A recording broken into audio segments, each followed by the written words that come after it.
दोस्तों सुबह का टाइम हो चुका है। अभी मैंने नाश्ता किया है।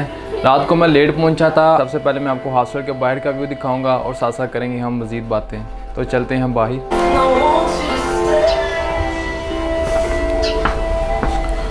तो दोस्तों ये सबसे पहले आपको मैं एंट्रेंस दिखाऊंगा।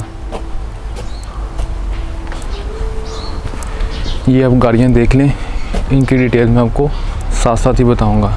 ये मेन गेट है जहाँ से एंट्रेंस की जाती है। Hello, no problem.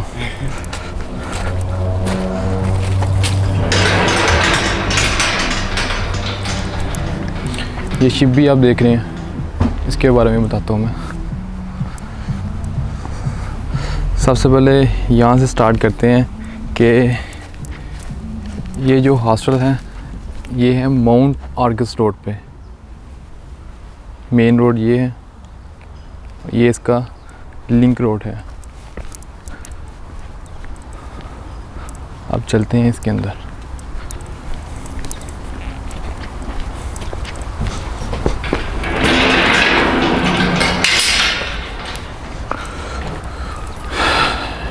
ये है जी हॉस्टल जहाँ पे मैं रुका हूँ और मैं बिल्कुल अकेला हूँ और बहुत अच्छे लोग हैं। मसलन के जो यहाँ के मालिक हैं समझ लें कि उनके साथ फैमिली रिलेशन बन चुका है। ये है जी सीटिंग एरिया, यहाँ पे बैठ के आप खाना वगैरह खा सकते हैं, गपशप लगा सकते हैं।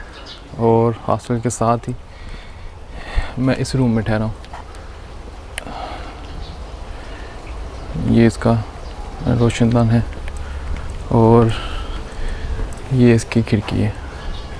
ये वाला रूम मेरा है। यहाँ पे आप बैठ के खाना वगैरह खा सकते हैं, बातचीत कर सकते हैं, एनवायरनमेंट को एंजॉय कर सकते हैं। और ये है स्विमिंग पूल।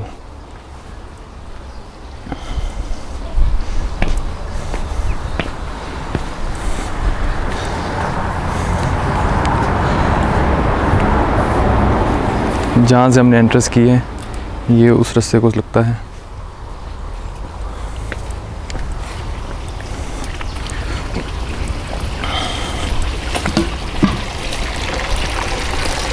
इसी के साथ एक दूसरा गेस्ट हाउस है।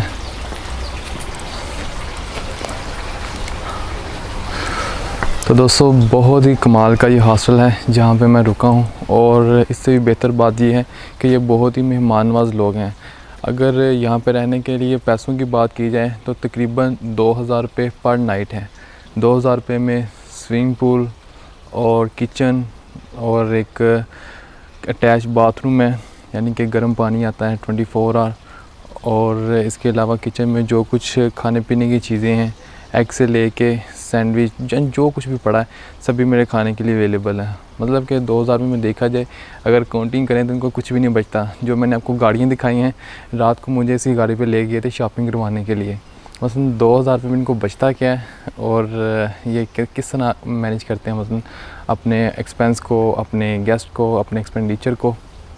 क्योंकि अभी जो मैंने कपड़े पहने हैं मसलन इसको धो के इस्त्री करने के जो एक्सपेंस हैं वो तकरीबन 500 हैं अगर हम पैसों की बात करें। यानी कि एक चीज़ समझ में आती है कि ये बहुत मेहमान नवाज हैं और ये अपने गेस्ट को वेलकम करते हैं।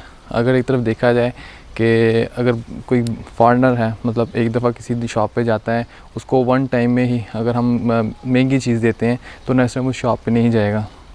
मतलब अगर हम उसको वन टाइम महंगी चीज़ नहीं देते, यानी कि अगर हम उससे 5 रुपये कमा रहे हैं, 5 रुपये की बजाय से हम अगर 1 रुपया कमा लें तो वो नेक्स्ट मज़ीद 5 बंदों को लेके आएगा। तो जो हमने 4 रुपये कम अर्न किए हैं तो वो हम उन 5 से पूरे कर सकते हैं, बजाय ये कि एक से ही 5 रुपये कमाएँ। मतलब बात ये समझ में आती है कि अगर मेरे साथ ये अच्छी मेहमानवाजी करते हैं, मैं डेफ़िनेटली दूसरों को रिकमेंड करूँगा कि आप हॉस्टल में ठहरें या आप साउथ अफ्रीका में जाएँ। मतलब ये अपने टूरिज़म को प्रमोट करने के लिए ये तमाम तर चीज़ें करते हैं। तो हमें भी चाहिए कि पाकिस्तान में हर बंदा अपना अपना रोल अदा करे, चाहे वो टूरिज़म के हवाले से हो, चाहे वो पाकिस्तान को इम्प्रूव करने के हवाले से हो। मेरा एज़ अ पाकिस्तानी इसमें कंट्रीब्यूशन ये है कि मैं यहाँ पे आया हूँ और जिससे मैं मिला हूँ दोस्तों, जस्ट लाइक जिस तरह मेरे एज़ अ पाकिस्तानी मेरी ज़िम्मेदारी, मेरी कंट्रीब्यूशन ये बनती है कि मैं यहाँ पे आया हूँ, वो जहाँ पे जिस बंदे से मिला हूँ, जहाँ पे रुका हूँ, वो एक अच्छे मेरे जाने के बाद मेरे अच्छे नाम से याद करें कि कोई पाकिस्तानी आया था। क्योंकि मैं यहाँ पे as a personal entity involve नहीं, मेरे साथ टैग लगा पाकिस्तानी, क्योंकि मैं जब भी कोई काम करूँगा मुझे ये नहीं बोलेंगे कि मोहसिन ने किया है या फ़लाँ बंदे ने किया है, मुझे ये बोलेंगे फ़लाँ मुल्क के रिहायशी ने किया है। तो यहाँ पे मुझे ये ज़िम्मेदारी अदा करनी पड़ेगी कि मैं उनके साथ अच्छा बिहेव करूँ। अगर मैं यहाँ पे रह के जाता हूँ तो मैं इनके साथ एक किस तरह का रिलेशन बना के जाऊँगा। अगर कल को आप भी यहाँ पे आएंगे तो आपके लिए आसानी होगी, उनको पता होगा कि पहले पाकिस्तानी जो रह के गया है वो हमारे साथ किस तरह था, अब ये है तो ये किस तरह हमारे साथ बिहेव करेगा। एक बंदे का माइंड बन जाता है कि एक्सपेक्टेशंस बन जाती हैं पाकिस्तानी से।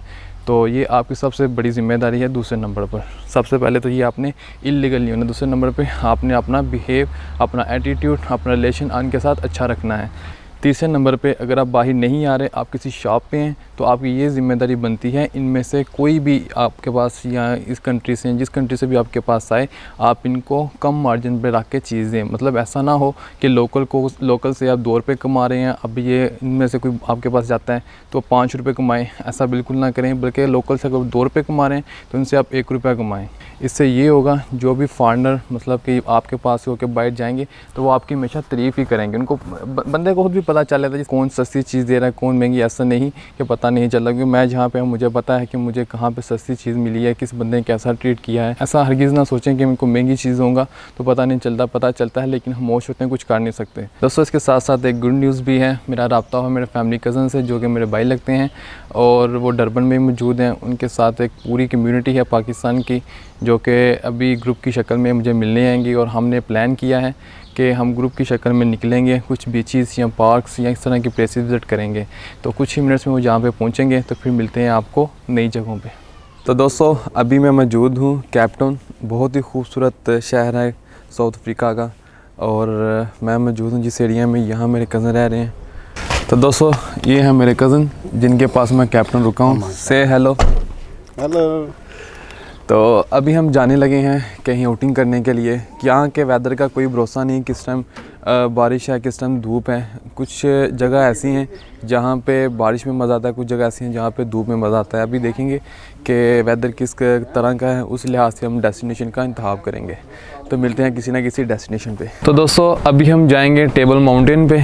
आप मेरे पीछे देख सकते हैं ये जो पहाड़ी है ये टेबल माउंटेन की पहाड़ी है और यहाँ से लिफ्ट के ज़रिए जाते हैं आप। ये जो सारी वाइट सामने नज़र आ रही हैं इसके ज़रिए से हम जाते हैं। पहाड़ी पे बहुत ज़्यादा बादल हैं और जितनी ये नज़र आ रही है लिफ्ट के वाइट्स इतनी आगे और हैं और हम जाएंगे यहाँ पे। ये केप टाउन की सबसे फेमस जगह है क्या, टेबल माउंटेन। दूसरी जानिब आप देख सकते हैं यहाँ पे समुंदर का एज है और केप टाउन सिटी है। बहुत ही कमाल का व्यू है यहाँ से।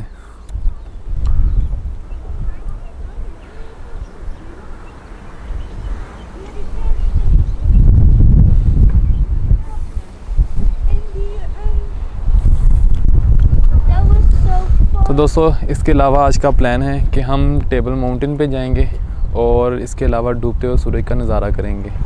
सबसे पहले टेबल माउंटेन की तरफ चलते हैं। तो दोस्तों अभी मैं मौजूद हूँ टेबल माउंटेन पे जो कि केप टाउन की सबसे फेमस जगह है। आप यहाँ पे देख सकते हैं कि मेरे इर्द गिर्द बादल जमा है। ये बहुत एक पीक यानी कि बहुत हाइट पे पॉइंट है जिसकी वजह से बादल इसके साथ पहाड़ के साथ मस करते हैं।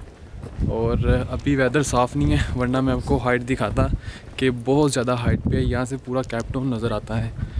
और जैसे ही हम लिफ्ट के ज़रिए वापस जाएंगे तो अगेन आपको वो केप टाउन का व्यू दिखाऊंगा।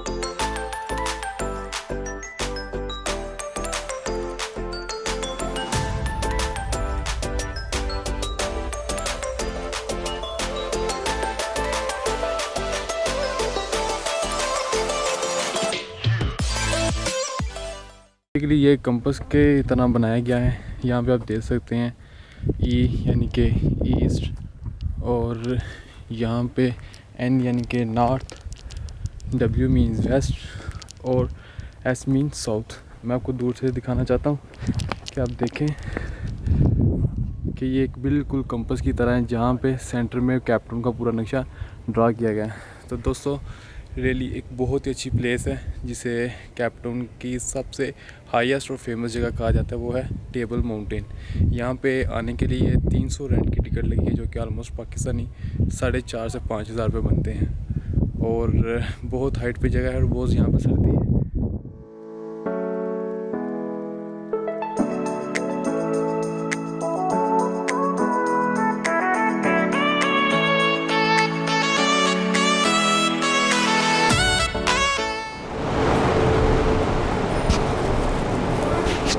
तो दोस्तों फाइनली वापस आ चुके हैं। यही मेरे पीछे एंट्री और एग्ज़िट का रास्ता है।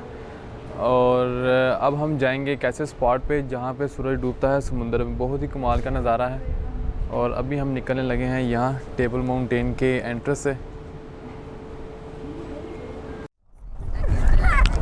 तो दोस्तों अभी मौजूद हूँ मैं सिग्नल हिल पे। यहाँ से सूरज के गुरूब होने का और सूरज के निकलने का जो नज़ारा है बहुत ही कमाल का है, और मुझे ये दोनों नज़ारे बहुत ही पसंद हैं।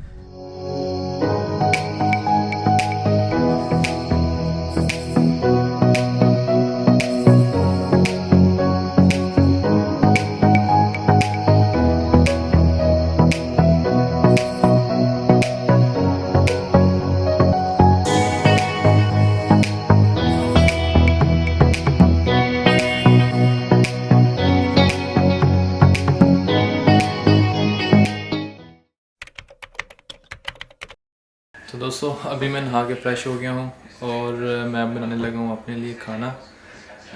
खाने में बनाने लगा हूँ आलू और अंडे। देख सकते हैं दोस्तों, मज़े की बात ये भी मैंने आके ट्रैवल पे सीखा है। जब तक ये ऑयल गर्म होता है मैं आपको दिखाता हूँ यहाँ का टीवी लॉन्च।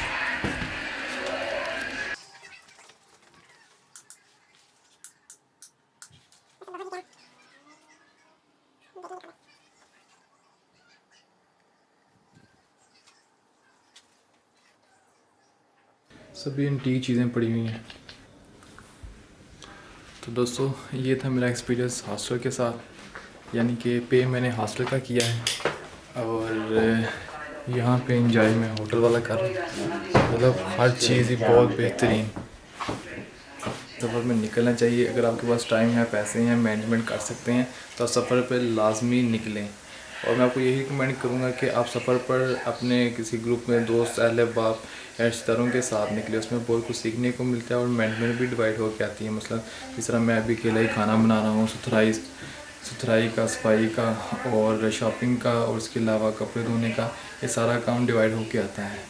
अगर आप ग्रुप में निकलते हैं तो ये तमाम तर चीज़ें बट के आती हैं। अगर आप ग्रुप में नहीं निकलते, मेरी तरह सोलो ट्रैवलर निकलते हैं, मतलब अकेले ही सारे काम करते हैं, तो एक बहुत हिम्मत और जिगर वाला काम है कि आप सोलो ट्रैवलर करते हैं। दोस्तों फाइनली सालन तैयार हो चुका है। अब बारी है रोटी की। रोटी यहाँ पे बनी बनाई मिलती है, बनाने की ज़रूरत नहीं होती, जस्ट आपने इसको गर्म करना होता है।